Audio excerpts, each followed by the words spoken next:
One of the best feelings in the world is when you have a solution to a problem. We all encounter problems, and the degree to which they affect any one of us will vary significantly. But more often than not, we eventually find a solution to most of our problems. But what happens when you have a problem that is permanent? What happens when there is no solution to that problem, no known solution to that problem? This is exactly what I and many others out in this world deal with having bipolar disorder. This diagnosis is permanent. There is no known cure to bipolar disorder. There are treatment options which can mitigate and decrease the severity of symptoms that you experience, whether you're in a depressive or manic episode. But there is no cure. People who have bipolar disorder really kind of have to take medications for the rest of their lives in most cases, because going off medications puts you at a much higher risk of going into a state of mania or falling into a severe depressive episode, of losing stability in your mind, losing control of your central command center. I've experienced both extremes. I've had one severe manic episode that stands out in particular. It was 6 months long, and it took place during my junior year at university. And the consequences of this manic episode piled up very speedily. Really, without any hesitation at all, it kind of just crept into my life and bit by bit tore apart at every aspect of my circumstance. My circumstances, as I knew it, completely fell apart. If I was on medications, it's possible that this manic episode still would have happened, but even if it did, it would have been certainly due a lower degree of severity. Maybe I wouldn't have had the severe hallucinations and delusions that I did have about being related to John F. Kennedy, of having phone calls with people that didn't exist. Maybe those things wouldn't have happened. Maybe I would have never been kicked out of my university. Maybe I never would have had to go on medical leave for multiple years. Maybe I never would have lost my job. Maybe I never would have got kicked out of my fraternity, which I recently got reinstated to, but that's besides the point. There's a whole lot of maybes when you present the variable of medication. In my individual case, medication has had profoundly positive impacts. It's also had its negatives, but the positives in my case overwhelmingly are, disproportionately beneficial relative to the negatives. The negatives aren't anywhere near as extreme as the positives I've experienced. The greatest positive I've experienced is that I've regained control of my central command center. I have control of this thing inside of my head. Not having control of that thing inside of your head is a terrifying, nightmarish experience. It was an incredible journey when I was manic. It was also an incredible journey when I was severely depressed in the aftermath of my manic episode. With medications, I was able to regain stability. With medications, I was able to pull myself out of the depths of mania. And none of this would have been possible without my own effort and contributions as well. Medication played a pivotal role, but it wasn't the only factor. There were other criterion involved, among which was my own individual effort, my striving for something better. There were many times during my depressive episode where I had lost hope because I was so ashamed and embarrassed of a lot of the things that had taken place during my manic episode, the loss of relationships, the cruel things I said and did to people I care about. It's something I have to live with for the rest of my life. With medications and with the passage of time and with a change in perspective, I've been able to look back at these moments and see them as kind of turning points rather than seeing them as permanent stains on my character. I now see them kind of as temporary roadblocks that were in my way for an ephemeral amount of time, but I was able to overcome those roadblocks, and now I'm in a stronger, better, more powerful position as a result. I'm a more resilient person because of those roadblocks that I've had to overcome. I would not be as strong and resilient as I am today without having overcome those many roadblocks. Having bipolar disorder is scary. It it's not just the fact that those of us who have it are going to have it forever. It's not just the fact that those of us who have it are likely going to have to take medication forever in order to effectively treat it. It's not just the plethora of side effects that come with medication in many cases. Certainly in my case, I've had tremendous amounts of weight gain. But it's also just the data. 20% of people diagnosed with bipolar disorder successfully complete suicide at some point. 20%. 1 in 5. Imagine if 1 in 5 of everyone you knew, 1 out of every 5 people you knew committed suicide. How significant that is. Well, that's exactly what the case is with bipolar disorder. That's what the data tells us. That's what the data says. The data is scary. The data does have an impact on the way I view the world because I don't want to become part of that statistic. I don't want to move forward with trepidation, but at the same time, I have to be cognizant of the very real possibilities that exist with this illness. There is a very real possibility that I'll go into mania again at some point in my life, regardless if I'm on medication or not. And it's my intention to stay on medication regardless because it will diminish the severity of symptoms, even if I go into another episode, be it depressive or manic. But the possibility is still there, and that does scare me. It does concern me because I was in a very successful position in my life at the time that manic episode struck. I had a full-time job. I was very involved in extracurriculars on my campus. I was doing well academically, and everything just seemed to be looking like it was going very well. Everything felt like it was going well, and before you knew it, everything changed. And the reason everything changed is because of that manic episode, which is a possibility I will always have. So, having bipolar disorder forever, it's not easy. It takes a strong person to live with this illness, knowing what the data says, knowing what it feels like based off your manic experience, your depressive experiences. It truly does distinguish us from the rest of the general population. The depression and mania episodes that we go through can have such monumental negative impacts on our life. It can lead to such dramatic changes in our circumstances. That's exactly what happened with me.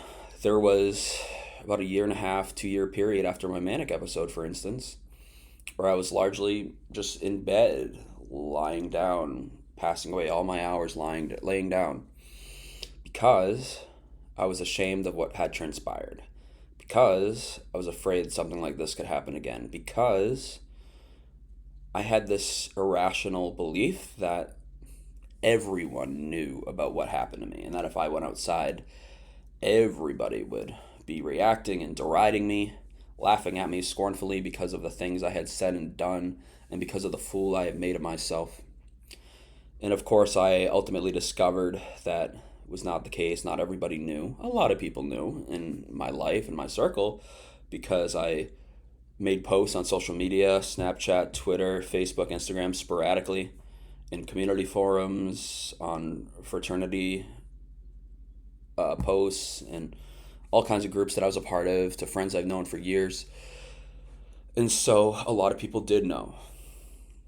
But how many of those people are actively thinking about something I said and did, was it 3 years ago now?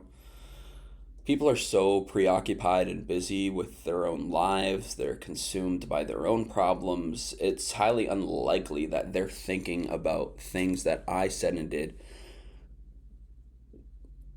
during that time. I mean, it's just because we're so busy with our own pursuits, our own endeavors.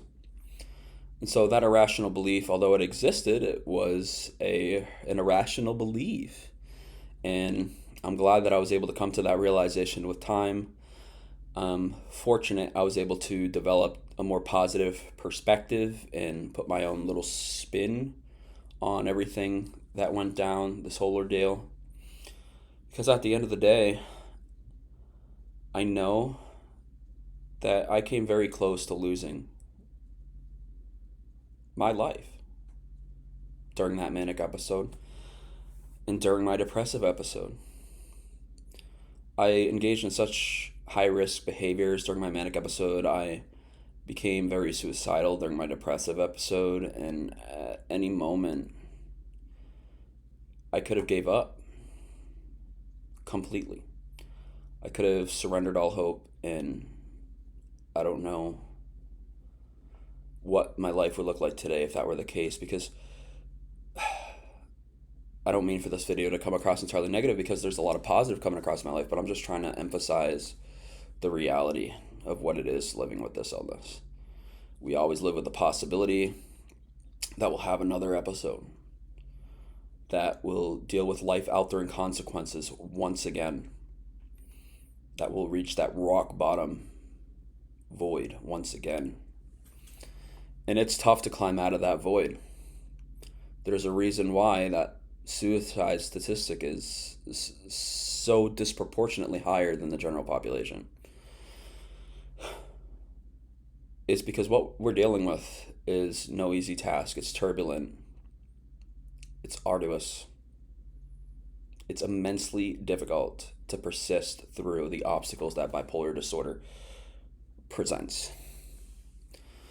Now, I persisted through many of the obstacles. I've been able to navigate around many of the life-altering consequences that I experienced as a result of my 2 consecutive episodes, mania and depressive. Sure, I had to go on medical leave from school, but I'm now transferring to a new university, and I'll be resuming my education and studies this fall to complete my degree.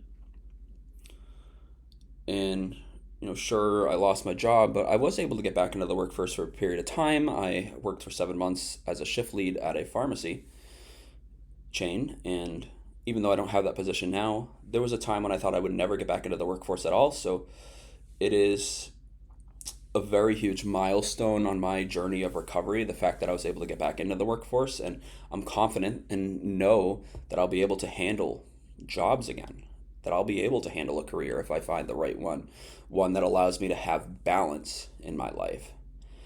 I've been able to restore social relationships. I don't have the same social life that I did before. The social life I experience now is vastly different than the one that I had before, when I was living in a fraternity house on a college campus, partying 3 days a week. But I do have a social circle. I have family who I talk to. I have friends who I keep in touch with now from high school, who I've told about my experience and ordeal that I went through, and they've provided me such excellent, impeccable advice on how to handle things. And more importantly, they've granted me their understanding and support and empathy, which goes a long way in itself. And so, not being alone is a huge asset. The fact that I have the social circle that I do, it's not something that I take for granted. I know not everybody has that benefit. There was a multi-year period where it felt like I had nobody, and that's because I truly did have nobody. But that's not the case right now. This is a permanent condition, but that doesn't mean it has to be a permanent negative. We can build resilience around this condition. We can shape positive aspects into our circumstances of our life by navigating around the problems that come with this condition. I think that people with bipolar are very great problem solvers. I think that we're oftentimes very creative and even organized when we're healthy and stable.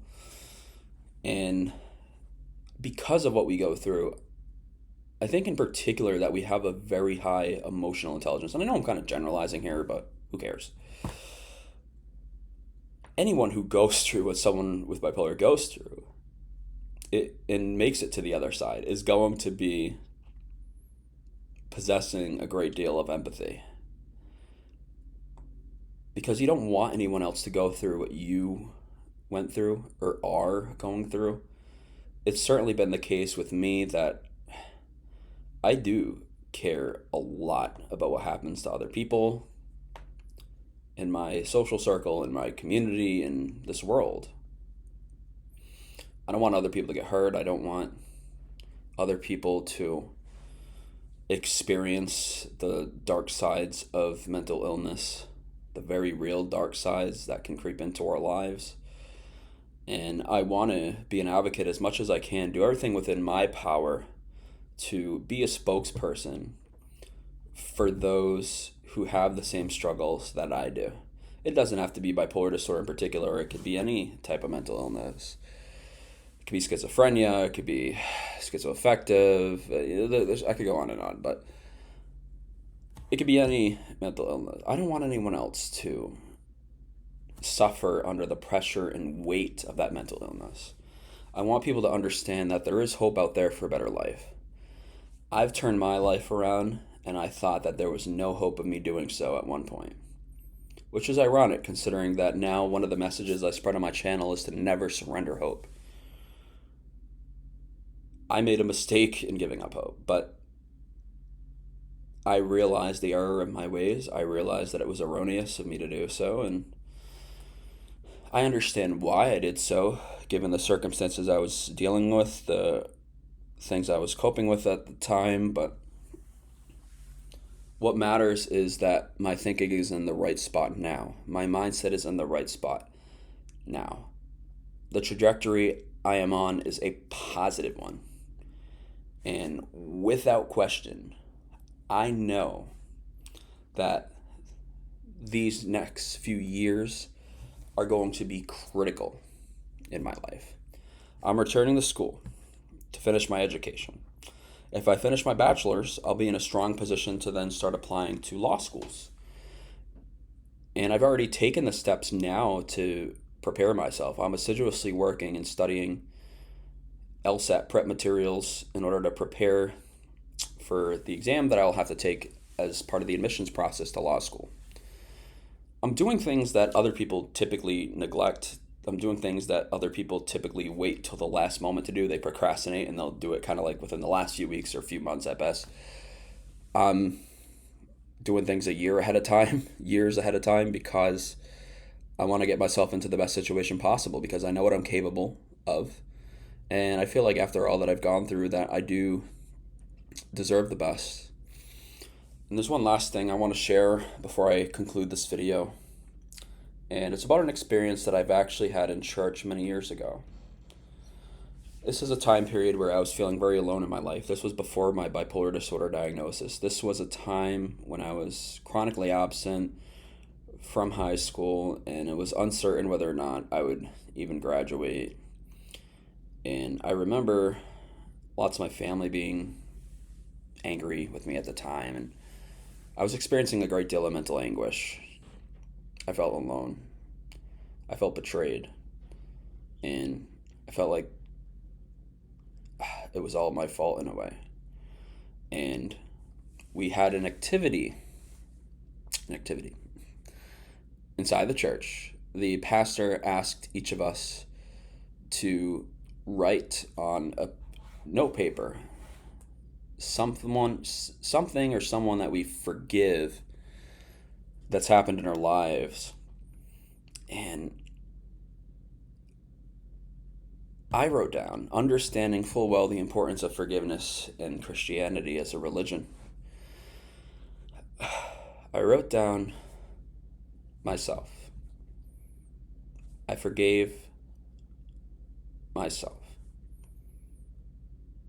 I kind of had an epiphany in that moment and recognized that not all of the hardships I'm dealing with are my fault. Not all of the hardships I'm dealing with are within my control, even. Some of them exist outside of my control. And that's especially the case now with bipolar disorder. But it was such a powerful moment for me when I wrote down myself and then brought it up and put it down. I said my piece. And that moment bestowed me a great deal of peace. So that's it for this video, y'all. I just wanted to kind of get some feelings off my chest about this condition of bipolar disorder and how it's lifelong. It's something I have to deal with forever, and kind of just give my thoughts and perspective on that aspect of the condition. So thank you all for watching. Hope that you all enjoyed. Hope that you're all doing well. And please like, subscribe, leave a comment if you have any questions or if there's anything you want to share. I appreciate each and every one of you. You legendary beasts. Have a wonderful day. Love, light, and tranquility to all.